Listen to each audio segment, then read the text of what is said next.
Nesta noite, nós vamos ler Timóteo 3. Os irmãos podem ficar sentados mesmo, porque a gente vai ler mais versículos.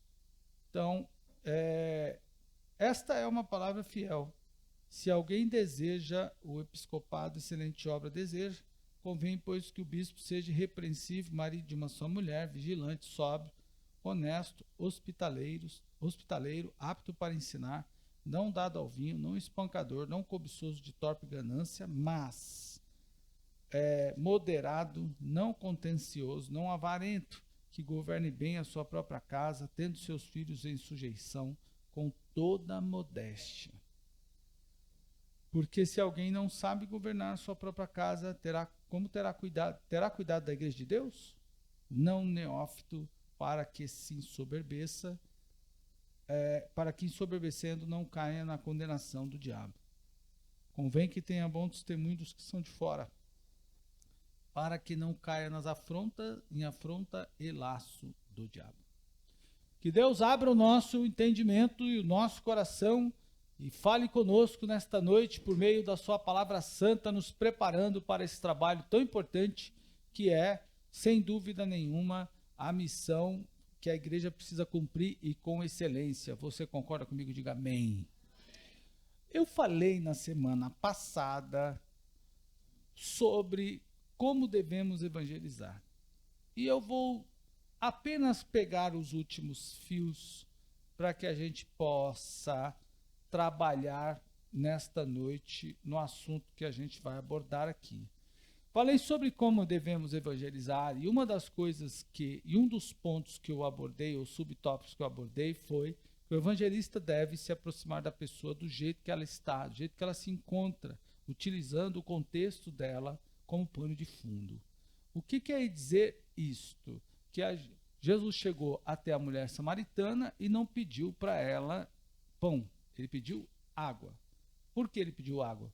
Porque ela foi buscar água. O Filipe chegou até o eunuco de Candace e disse: o que entendes tu que está lendo? E ele disse: como é que eu vou ler, entender, se não há quem me explique? Em outras palavras, ele estava falando do livro exatamente como o homem estava lendo um livro. O homem estava lendo um livro, então ele perguntou do livro. Da mesma forma, Jesus fez com o doutor da lei. Perguntou ao doutor da lei o que o doutor da lei entende na lei. Ele não perguntou o que o doutor da lei entende sobre o jogo de futebol. Por exemplo, naquela época já tinha Jogos Olímpicos, né? A gente precisa saber disso. Ele perguntou sobre isso. Então, Paulo também ensinou que o cristão, que o obreiro cristão, o evangelista, precisa ser flexível. Ele tem que ser versátil na evangelização. Não pode ser engessado. Eu só vou falar de Jesus nessa condição, desse jeito, se isso acontecer, se for dessa forma, em tal lugar, etc. e tal. Não podemos. E aproveito o ensejo para dizer aos irmãos que o Gustavo ontem me deu uma fala super interessante que surtiu efeito dentro desse contexto da aula passada, do quarta-feira passada.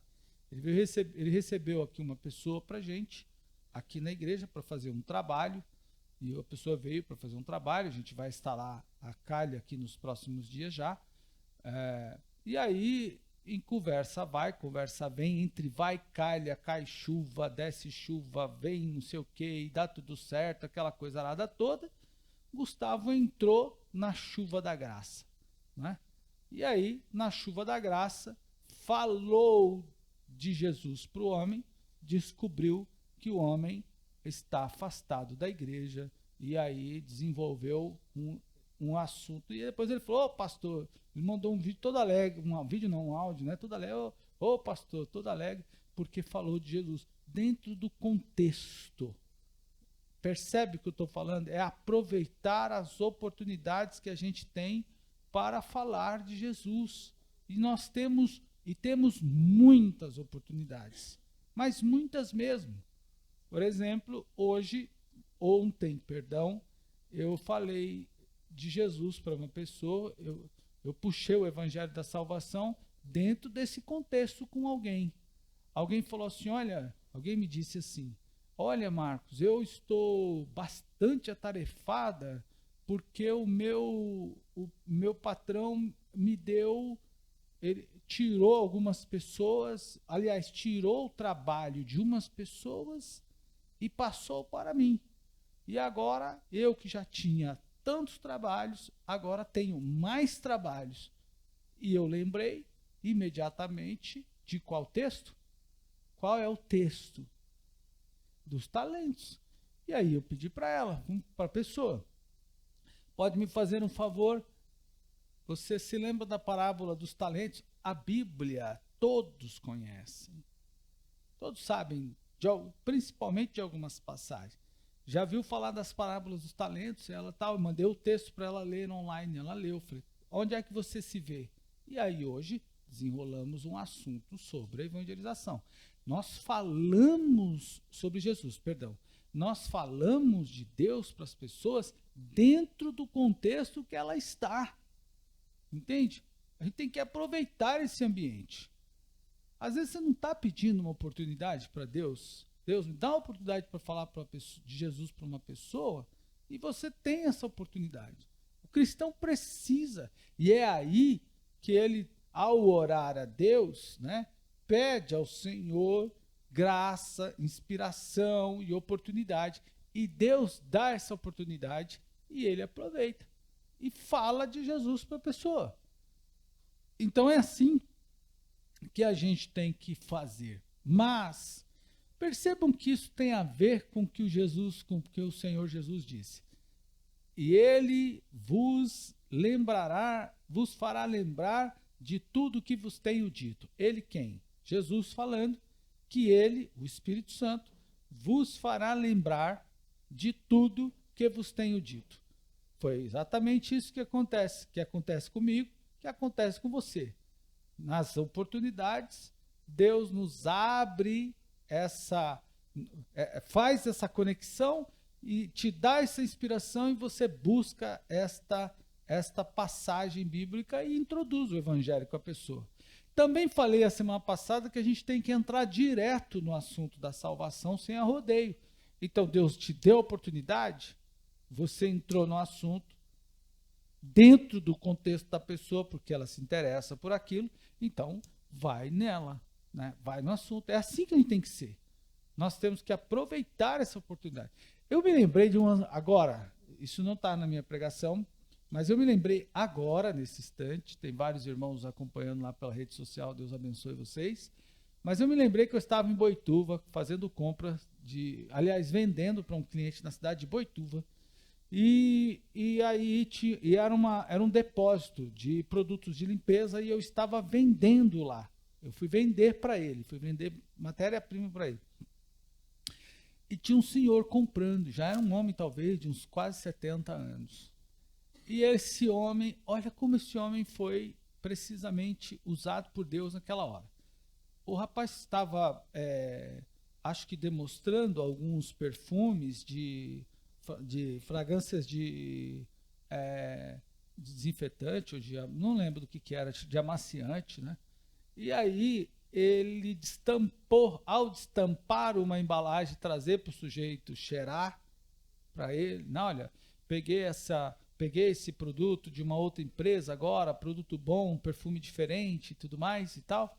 E quando ele destampou, que perfumou, o senhor que estava comprando, que também era um vendedor desses pirueiros que vende na rua, ele disse o seguinte, cheirou, nossa, que cheiro bom, né? Cheiro muito, isso é muito bom, cheiro gostoso. E aí, imediatamente ele falou assim, olha só, me lembrei agora, nem está aqui no meu esboço, se o perfume desse amaciante, desse produto é tão gostoso, que olha como perfumou, e perguntou a mim, não está cheiroso, tá? Se o perfume desse amaciante é tão gostoso e perfumou todo esse ambiente, como não será o perfume de Jesus? E aí, o sujeito abriu a guarda, né? O cara do balcão lá. E ele falou assim, eu me lembro que ele falou assim, Olha, falar de Deus, Deus deve ser tudo de bom. Aí o tiozinho lá já, desculpe a palavra, o irmão, né? Já aproveitou e engajou na pregação. Dentro do contexto, o que ele usou como pano de fundo? Perfume do o perfume do amaciante do rapaz. E ele fez uma conexão lá com Cantares de Salomão, capítulo 2, né? Cantares de Salomão, capítulo 2, né? E aí trouxe uma bela de uma pregação naquele dia para aquela pessoa. Então hoje nós falaremos um pouquinho sobre como devemos evangelizar. Como devemos. Aliás, qualidades de um evangelista. As qualidades, qualificações do evangelista. Irmão, ser um evangelista não significa apenas fazer parte de um grupo que sai pela rua da comunidade, ou pelo município, ou pelo estado, ou até mesmo para outro lugar, para falar de Jesus. Não é só isso. Não pense que é só. Esse pensamento está enganado. Então é preciso que a pessoa, acima de tudo, ela tenha características, conforme o que eu falei aqui, inquestionáveis. O texto que eu li de Timóteo 3, 1 Timóteo capítulo 3, nos fala sobre as qualificações para aqueles que almejam o episcopado, ou aqueles que almejam ser o obreiro da casa do Senhor. E esse texto é bem mais aplicado àqueles que querem ser um diácono, àqueles que querem ser um presbítero, àqueles que querem ser um pastor e tudo mais. Mas precisamos entender que quem quer que seja, pastor, diácono, pastor evangelista, diácono, presbítero, todos eles têm que evangelizar. Nem todo pastor, nem todo diácono será presbítero, nem todo presbítero será evangelista, nem todo evangelista será pastor. Mas todo pastor, evangelista, presbítero, diácono e membro da igreja tem obrigatoriamente de ser um evangelizador. Por quê? Porque a missão é para todos, não é para uns. Então esse texto também se aplica a todos os que querem fazer parte desse processo. E esse texto que li deixa-nos muito claro aqui as claras intenções do apóstolo Paulo. E o 3, o versículo 7, parece que nos dá muito mais ênfase. Resume a questão em duas coisas, ou pelo menos uma palavra a gente pode utilizar.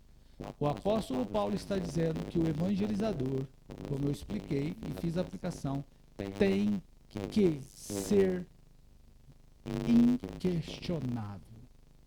Ele precisa ser inquestionável. A vida dele tem que ser inquestionável. E isso é muito mais sério.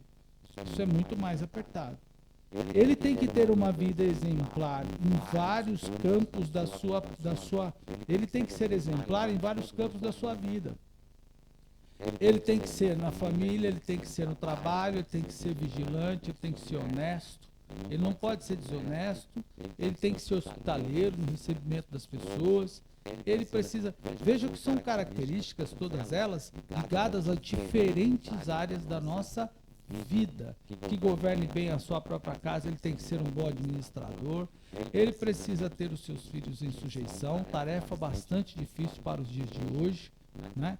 Que muitos de nós temos passado por maus momentos por conta dessa questão da insujeição, irmãos, e aí dos filhos propriamente, né? E isso aflige bastante as pessoas, e a gente sabe disso. Não pode ser neófito, novo na fé, recém-convertido, porque ele precisa ter bagagem, ter experiências para isso, senão ele se ensoberbece. Olha para o irmão que está... Eu estou na igreja agora e já sou obreiro, já estou fazendo esse trabalho, você está na igreja há tanto tempo e não faz, né? Então não pode cair na condenação do diabo, que é o orgulho, entre outras coisas. E convém que tenha bom testemunho dos que estão de fora, para que não caia em afronta. e no laço. São duas coisas que podem nos pegar se a gente não tiver qualificações tais como Jesus quer. Quais são? Afronta e laço do diabo. E a gente precisa tomar cuidado com isso. Então, se nós podemos ser afrontados e cair no laço do diabo, então a gente precisa conhecer quais são os deveres, quais são os requisitos para a gente ser um bom obreiro e não dar essa brecha. E aqui hoje nós vamos discorrer sobre alguns pontos mais aguçados dessa temática e eu espero que os irmãos aproveitem isso. Então, o despreparo de muitos obreiros que saem por aí como evangelista acaba prestando maior desserviço. Desserviço. Por quê?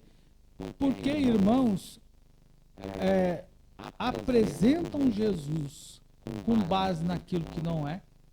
Por exemplo, muitas pessoas hoje estão vindo para a igreja. Quando eu falo vindo para a igreja, eu falo como igreja, não estou falando para a nossa igreja, mas muitas pessoas hoje estão indo para a igreja com o objetivo de absolutamente material. Eu vou para a igreja porque eu vou ficar próspero, porque com essa fundamentação. Em que lugar da Bíblia nós podemos ancorar a ideia e a evangelização de que, porque eu vou para a igreja, tudo na minha vida vai dar certo? Eu vou para a igreja porque, olha, vai para a igreja que tudo na sua vida vai dar certo. A pessoa pode ir para a igreja e tudo na vida dele dá errado. O próprio Jó é um exemplo de uma fase da vida que deu tudo errado. Jó é um exemplo da fase da vida de um homem de Deus temente, que o próprio Deus diz ser temente, e que ninguém era igual a ele, e que por uma fase da sua vida tudo deu errado. Mas é o problema que nessa fase da vida de Jó, que tudo deu errado, a diferença, Jó permaneceu firme. O que acontece diferentemente hoje, no contexto que a gente está vivendo, que se uma das áreas da vida de muitas pessoas der errado, ela não quer mais saber da igreja. Ela não quer mais saber de Deus, nem da igreja. Primeiro, ela não quer saber da igreja, logo ela vai se afastar de Deus. Então, e a dinâmica do afastamento da pessoa na igreja é esta, preste atenção. A dinâmica é essa. Primeiro ela está aqui, daqui a pouco ela senta ali, daqui a pouco ela vai para ali, vai para lá, vai para lá, vai para lá, vai para lá, vai para lá. Quando você acompanhar alguém que está fazendo esse caminho, saiba que esta pessoa está se distanciando de Deus. E qual é a consequência disso? É que aqui está empurrando para lá? É o púlpito que está empurrando para a porta? Não. É o pecado que está colocando a pessoa para fora. Qualquer ponto divergente desse precisa ser... Qualquer pensamento diferente desse precisa se contrapor à Bíblia. Não sou eu. Não é uma tese minha. Isso é bíblico. É bíblico. Está na Bíblia. É só você observar. Então, a gente precisa... A dinâmica é essa. Daqui a pouco a pessoa desaparece e não mais. É assim. E quando você vai ver aonde ela está no mundo.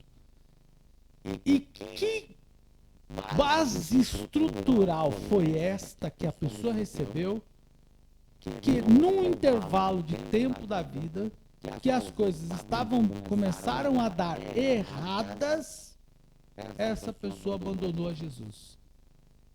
Então tem coisas erradas aí. Alguém deve ter dito, ou alguém está dizendo, que no Evangelho a gente não tem vida, que não vai ter provação. No Evangelho o meu carro vai ser sempre novo? Não é. No Evangelho a minha vida vai ser sempre boa? Tudo perfeito? Não será. Ó, Paulo, Pedro, Tiago, Pedro foi morto de cabeça para baixo. Paulo foi degolado. Bartolomeu, pele arrancada. Ué, esses homens estavam em pecado? O que aconteceu com eles? O que aconteceu com eles? O próprio Jesus pendurado na cruz. O que aconteceu com eles? Quando você pega, pastor, isso aí é lá no passado. Então vamos mais para frente um pouquinho. Você vai lá para Richard Humbert, que ficou lá tantos anos preso nos países comunistas, trancado no calabouço, sofrendo. De onde alguém tirou a ideia de que porque eu estou na igreja, vem para a igreja que tudo vai dar certo para você e nada nunca vai dar errado. Vai dar errado. Você vai ter diarreia, vai ter dor de cabeça, pode ser roubado. Não tome cuidado não. Não tome cuidado não.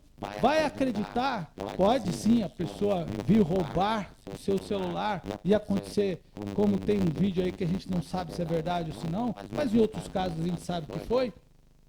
Por exemplo, da pessoa ir assaltar o crente e o crente impor a autoridade do Espírito Santo e ela literalmente retroceder. Pode, claro que pode, mas o crente passa a prova. Ele pode perder o celular. Então sai na rua aí digitando, como muitos crentes curtindo um sonzinho na rua, que vai chegar o ladrão, vai roubar o seu celular. E depois você vai falar assim, ui, Jesus, o anjo não me guardou. Você não vigiou. Aí depois vai fugir da igreja. Eu fui para a igreja porque, o que adianta eu ir na igreja? Vou para a igreja porque ficar na igreja, Jesus, o anjo da guarda não me protegeu. Claro que não. Então, é preciso a gente ter preparo para evangelizar. As pessoas precisam vir para a igreja para amar a Deus, adorar a Deus, aprender de Deus, com chuva, sem chuva, noite ou dia, sol, seja o que for, é na presença de Deus. E quando nós estamos com essa base fundamentalmente embasado nesse relacionamento com Deus, irmão, é claro que o Evangelho vai nos empurrar para frente. O Evangelho empurra o homem para a prosperidade, o Evangelho empurra o homem para ser melhor, o Evangelho tira o homem do conformismo, do comodismo. Então o homem trabalha mais, aprende a administrar, cuida melhor, se torna inteligente e ele vai prosperar em tudo. Porque há promessa de Deus nisso, mas não significa que a gente não possa passar por provação. Não significa isso. Não significa. Nem que ser provado nesse sentido é desobediência. Então a gente precisa ter essa atenção. Então vamos evangelizar pelo princípio correto, pelo modo correto. Por que você precisa vir para a igreja? O que você precisa conhecer de Deus? Irmão, assim, entre outras coisas, nós não vamos engrossar a fileira daqueles que hoje estão se afastando da igreja por qualquer motivo. Por qualquer motivo. Então, vamos lá. Quais são as qualificações do evangelizador? A primeira delas, e para falar disso, eu quero trazer o texto do pastor Valdir Bispo, que foi um exímio ensinador, e principalmente nesse quesito de evangelização. Primeiro, ele precisa ser convertido. Toda pessoa que vai falar de Jesus precisa ser convertida. Se não for convertido, como é que a pessoa fala se ela não tem a menor condição, se ela não tem a menor experiência com Jesus? Precisa ser convertido. Tem que ser alguém que passou por essa experiência do novo nascimento. E olhe para mim, o Evangelho nos confronta. E toda pessoa convertida, irmão, ela aceita a palavra de Deus. Ela aceita a palavra de Deus. A Bíblia por si só nos confronta. A Bíblia por si só nos confronta. Ao ler a Bíblia, ela condena o nosso pecado, ela condena a nossa falha, ela condena a nossa fala, ela condena o nosso modo de olhar para as pessoas, ela condena o nosso modo de agir. Se não tiver de acordo com a Bíblia, não tem como. A Bíblia condena.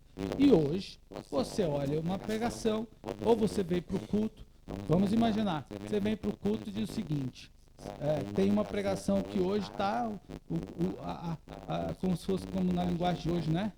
Deus está descendo a madeira na gente, né? Dando lapada, que nem diz o povo, né? Dando lapada na gente. Eu não vou mais nessa igreja, eu não vou mais no culto, eu não quero mais saber da igreja. A pessoa que tem convicções, ela não desgruda do Cristo vivo. Ponto. Então, é necessário que ele tenha convicções claras de quem é o seu Salvador pessoal. O Cristo vivo é o Salvador, é o meu Salvador e ele é o Salvador da minha família também. Mas se a minha família não quiser, eu não quero? Por exemplo, a minha família não quer vir para a igreja, aí eu não vou.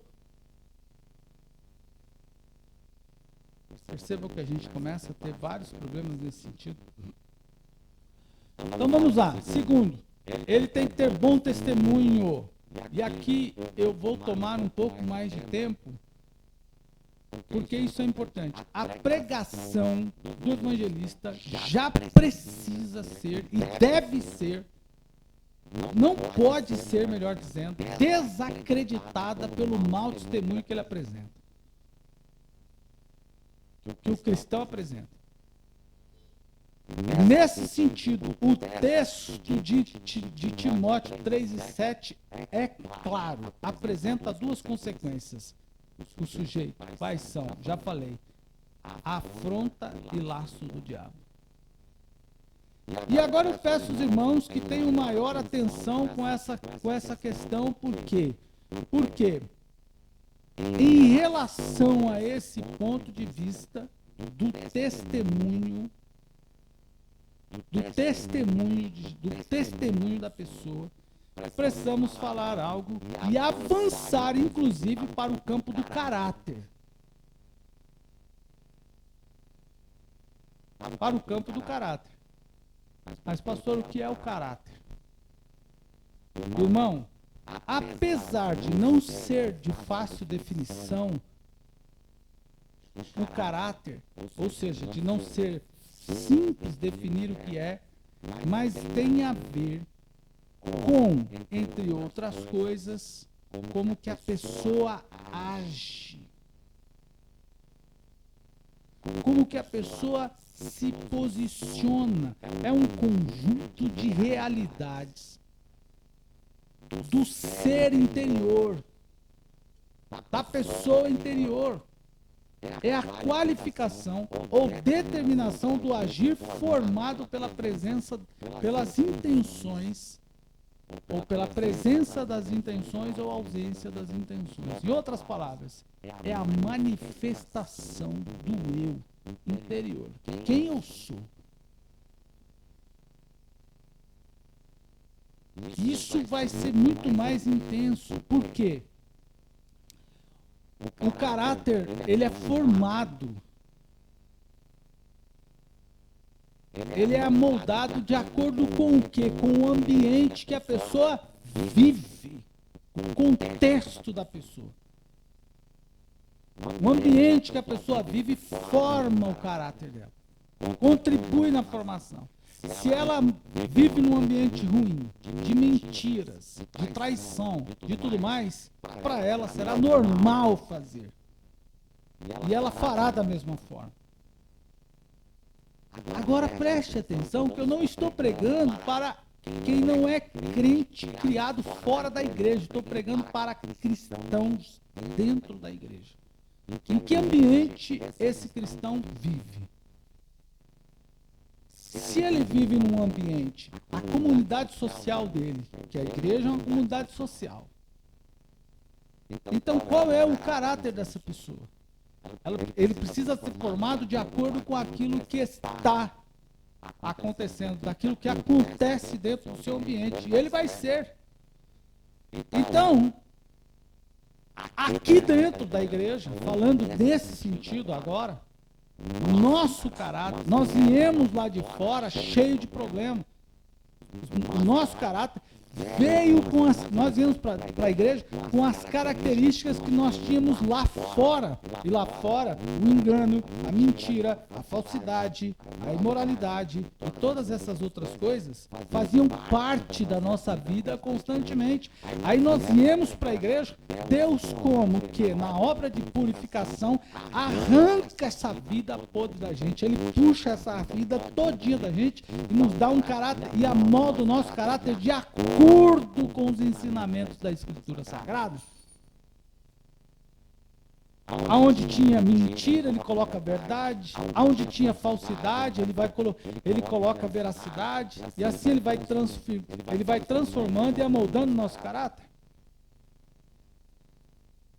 E agora, nós não podemos de forma nenhuma achar ou pensar que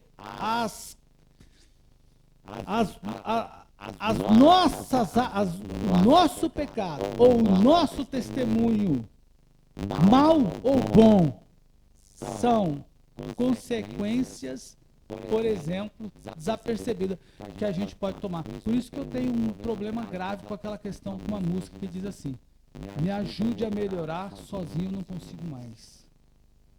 Essa música transfere a responsabilidade das minhas escolhas para Deus. Quer dizer, e eu não escolho o erro. A escolha, se eu pecar, não escolhi pecar por causa de Deus. Não foi porque Deus não me deu condições de escolher mal. Por exemplo, eu não soube escolher.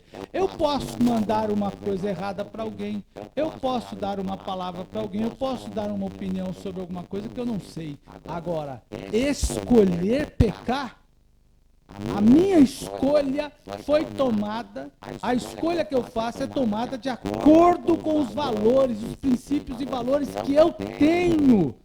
E esses princípios e valores, aquilo que eu dou valor, irmão, por exemplo, o meu caráter vai mover as minhas escolhas. Se eu escolher falar mal de alguém, é porque eu sou um sujeito assim. Se eu escolher mentir contra alguém, é porque eu sou um mentiroso. E não foi Deus que me impediu de ser. Eu não tive escolha. A música fala mais ou menos isso. Eu não consigo melhorar. Sozinho eu não consigo mais. Opa! A Bíblia é o meu manual. E o manual me dá muito bem preparo. Me dá preparo para eu fazer muito bem as minhas escolhas. A Bíblia me prepara muito bem para qualquer escolha. Nenhuma delas a Bíblia me deixa sem opção. Eu posso, qualquer escolha que eu fizer, a Bíblia me dá condições. Então, o meu caráter está sendo formado de acordo com a minha comunidade, por interferência da minha comunidade. As minhas convicções vão moldar as minhas ações. E eu vou agir. E se eu pecar, se eu der um mau testemunho, eu não dei um mau testemunho porque eu não sabia. Eu dei um mau testemunho porque eu escolhi dar. Eu escolhi dar mau testemunho. E a nossa escolha, irmão, é nisso que o apóstolo Paulo, entre outras coisas, está nos falando. As nossas escolhas são realizadas de acordo com as nossas inclinações, de acordo com as nossas experiências, de acordo com as nossas tradições, de acordo com as nossas heranças e com as virtudes que nós cultivamos. Então é com base nessas que eu escolho dar bom ou mau testemunho. É nessas condições, nessa situação, que eu escolho dar bom ou mau testemunho. E o evangelista não pode dar mau testemunho. O evangelizador não pode dar mau testemunho. Testemunho presta, mau testemunho presta desserviço. Então alguma coisa pode estar acontecendo. Esse cara foi evangelizado mal. Então, diferentemente do que muitas pessoas pensam, o mau testemunho não é uma consequência do nada. Então, dito isso, o mau testemunho de alguém não é uma consequência do nada. Apareceu por acaso. Não, mal consequência é um produto da escolha do próprio crente. É o efeito.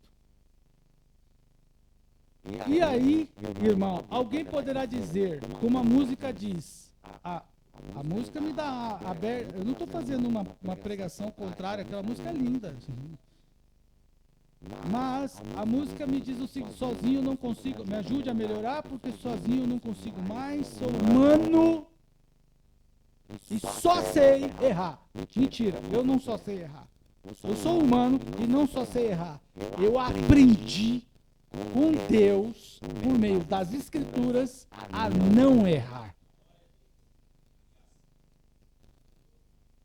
Eu aprendi por meio das Escrituras a não errar. A Escritura me ensina a não errar, a como eu não errar. Nem tudo eu vou conseguir fazer nesse sentido. Por quê? Porque não é um automático da vida, mas com perseverança, o Espírito de Deus, diz a Bíblia, vai me guiar a toda a verdade. Com a ajuda do Espírito Santo, eu não vou errar. Mas é a minha escolha. Eu escolho acertar ou não. Errar ou não.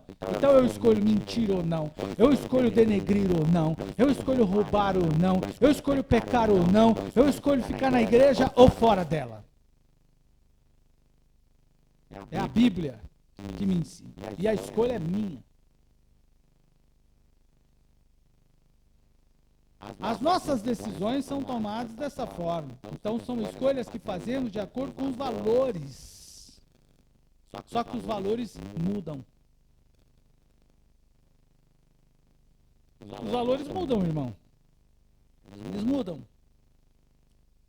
O que hoje a gente deu valor, amanhã poderemos não dar mais. Os valores mudam. Então, por exemplo, os valores regem o nosso comportamento. Por que eu estou aqui neste culto? Por que temos escola bíblica? Por que fazemos isso? Por que fazemos aquilo? São os valores que a gente dá.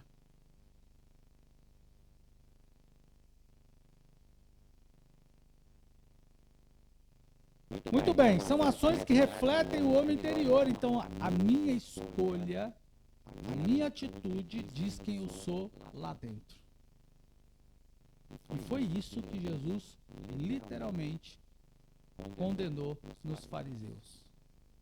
Por exemplo, você é bonito por fora, mas podre por dentro. Você fala bonito por fora, mas você é podre por dentro. Sepulcro caiado. Então, de acordo com o filósofo, por exemplo, e a gente vai lá para os filósofos antigos, nossas ações, elas são características da virtude. E nesse sentido, são 4 virtudes que eles destacam que compõem as nossas ações. Os antigos gregos diziam o seguinte: a prudência. Jesus, aliás, no texto que nós estamos lendo aqui, o apóstolo Paulo fala da prudência. A prudência é: eu não vou trilhar esse caminho, porque por ele eu vou me dar mal. Olha aqui. Se você trilhar esse caminho, você vai se dar mal. A prudência é a sabedoria prática e não deve ser confundida com inteligência. Nem sempre o sujeito inteligente é prudente. Segundo, a justiça, que é voltada, inclusive, para a equidade, para a honestidade. Seja honesto. A irmã Cida tem uma pergunta muito interessante que ela faz. Vou fazer um comentário sobre alguém, seja honesto. Por quê? Esse comentário faz bem? Qual é a finalidade de você falar que o fulano caiu em adultério? Qual é a finalidade de você falar para alguém que você sabe que isso aqui acontece? Olha, eu sei de cada coisa. Qual é a finalidade de falar isso? Qual o objetivo disso? Por exemplo, a justiça. É justo você fazer determinados comentários voltados nesse sentido? A moderação é a autodisciplina e a capacidade de controlar os seus impulsos, satisfazer seus desejos, por exemplo, imediatos, que podem inclusive ser prejudiciais a longo prazo. Olhe para mim. Hoje você pode, eu sou defensor de uma tese. Talvez eu passe até isso na minha proposta de doutorado. Se eu fizer o doutorado, Deus me dê graça, posso até falar sobre isso. Eu tenho uma linha de pesquisa para fazer. Uma delas é essa. Acredito que qualquer ruptura que o crente dá, traz no seu fluxo, na sua continuidade, no seu ato de congregar, irmão, é uma brecha que ele pode abrir e que talvez ele não consiga mais fechar. Vira uma cratera e derruba toda a família. Eu defendo que o cristão precisa congregar. Ele não pode abrir brecha. Olha, eu posso faltar na igreja quando eu não estiver bem. Posso faltar na igreja se eu estiver doente. Posso faltar na igreja por questões nesse nível. Eu sou impedido mesmo de ir. No demais, jamais. Eu queria fazer uma pergunta. Qualquer flamenguista que ontem, antes do jogo, a maior parte dos flamenguistas ontem, antes do jogo, provavelmente ninguém o tiraria, ou da frente da TV ou do rádio, porque ele tinha um compromisso de assistir o jogo de futebol. Então, chegasse a um flamenguista, por exemplo, e diz, me faz um favor, eu falo depois do jogo. Então, por que eu falei Flamengo? Porque ontem teve disputa do Mundial para os flamenguistas. Infelizmente, eles não ganharam. Não é? E eu digo infelizmente, porque nesse sentido torço pela nossa nação. Mas, mesmo não sendo. Agora, o que eu quero dizer aos irmãos, às vezes chega uma pessoa na sua casa e tira você do culto. O cachorro dá uma mordida, tira você, faz igual o meu lá. O meu cachorrinho lá ontem derrubou metade da casa. O cachorrinho que a Mancida arrumou lá, derrubou. Ele estava bravo ontem, ele derrubou a parede, o muro, derrubou tudo lá. Quebrou telhado, estava bravo. Eu acho que ele tomou aquela pílula do vira-lata, né? Quem assistiu o vira-lata, lembra lá o vira-lata? Todo problema acabou, o vira-lata chegou. Bom, mas e a coragem? Agora, irmãos, tem atitudes que nós tomamos agora que nos prejudicarão lá no futuro. E a coragem, tem que ter coragem. Também chamada de força, é a capacidade de fazer aquilo que é certo ou necessário, mesmo diante das adversidades. Então, o que é certo? O que é necessário fazer? Olha, então, assim, de forma simples, o mau testemunho, em outras palavras, é o fruto da minha própria escolha. E o evangelizador não pode dar mau testemunho. Amém, igreja? E aí a terceira, ter conhecimento pessoal do Salvador. A pessoa precisa conhecer Jesus, a experiência da salvação. O que é viver a experiência da salvação? O que é viver com Jesus? Conhecer Jesus, ter conhecimento dele, ser salvo é uma coisa. Agora, ter a experiência da salvação e viver essa experiência é outra coisa. E aí, então, a gente precisa pensar nisso. Nesse caso, vou mais adiante. Por exemplo, quando Jesus teve uma conversa com Nicodemos, ele disse que o homem fala do que sabe. Ele disse, nós falamos do que sabemos e testificamos o que vimos. Falar e ver, conhecimento. Esta é a verdade. Um dos discípulos de Jesus foi evangelizado assim: venha ver o homem que nós conhecemos. Vem ver. A mulher samaritana disse o seguinte: venham ver um homem que eu acabei de conhecer. Ele falou tudo sobre a minha vida. Conhecer. Então, irmão, é preciso ter conhecimento. E por fim, nesta noite, ter amor ardente. Ardente amor pelas almas. Ter ardente amor pelas almas. Deus amou o mundo. Quando a Bíblia diz que Deus amou o mundo, não está dizendo que ele amou, por exemplo, o globo terrestre. Ele amou pessoas. Mas há quem acha que Deus não amou a tal pessoa. Deus amou o mundo, que deu o Filho. Jesus, diz a Bíblia, amou o homem até o fim.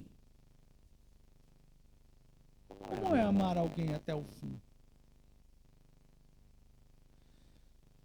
Jesus amou até o fim. E ele amou quem? No grupo de pessoas que Jesus amou, estavam pessoas desgarradas e errantes. Estavam pessoas leprosas, cegos, doentes de todos os tipos, viúvas, idosos, gente que já estava ultrapassado da faixa etária, se alguém pode assim dizer. Jesus amou os habitantes de uma cidade como ama de todas as outras. Amou as multidões da mesma forma que amou uma só pessoa. Jesus pregou intensamente a uma pessoa, ou aliás, a multidão, da mesma forma que pregou para uma pessoa. Analise o sermão, por exemplo, que ele deu à multidão na beira do mar e o sermão que ele deu à mulher samaritana. Jesus amou as multidões. Jesus amou a todos. Então, ele também nos ensina dessa forma. A igreja precisa, o ministério precisa amar. Como evangelizador, o ministério, quando eu falo ministério, estou falando do corpo eclesial, precisa amar as almas. Tem alma, irmão, tem gente que dá problema para nós, tem gente que cria confusão, tem gente que dá prejuízo nesse sentido, tem gente que faz o desserviço. Tem gente que coloca outros para fora da igreja, como se eles fossem donos da igreja. Isso existe dentro da igreja. Dentro de qualquer igreja. Essa pessoa está fazendo aqui, por exemplo, como se no direito de colocar para fora alguém que não tem o mesmo costume, que não tem o mesmo princípio, que não veste as mesmas roupas, que não usa, que não tem os mesmos hábitos. Por exemplo, a gente tem que amar as pessoas. Os diáconos devem amar a igreja. E tudo isso tem respaldo bíblico, versículos para isso. A igreja deve amar o pecador. A igreja, irmão, quem doutrina o povo é o pastor da igreja. A igreja não se doutrina. Então entra uma pessoa aqui, um homem e uma mulher, com determinada roupa, o outro, mas que roupa é essa que você vem para a igreja? Quem doutrina é o ministério, é o pastor que doutrina. Então, a igreja tem que amar o pecador. Ah, mas isso não é roupa de você vir para a igreja. Quando o ministério falar com essa pessoa, ela vai receber. Agora, a igreja não. Colocamos a pessoa para fora da igreja. Podemos colocar a pessoa para fora da igreja e a experiência dela com Jesus será a pior possível por causa da roupa dela. E que pergunta eu posso fazer? Quem aqui nunca se vestiu mal? É uma pergunta interessante. Quem aqui nunca se vestiu mal? Quem não?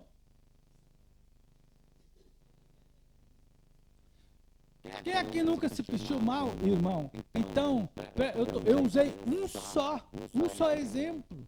Então, a igreja precisa ter amor profundo pelas almas, pelas vidas, irmão. Ele pode ter dado trabalho, ele vai dar trabalho, ele pode ter saído da igreja, ele pode ter causado problema, ele pode ter feito o que for, irmão, mas não importa.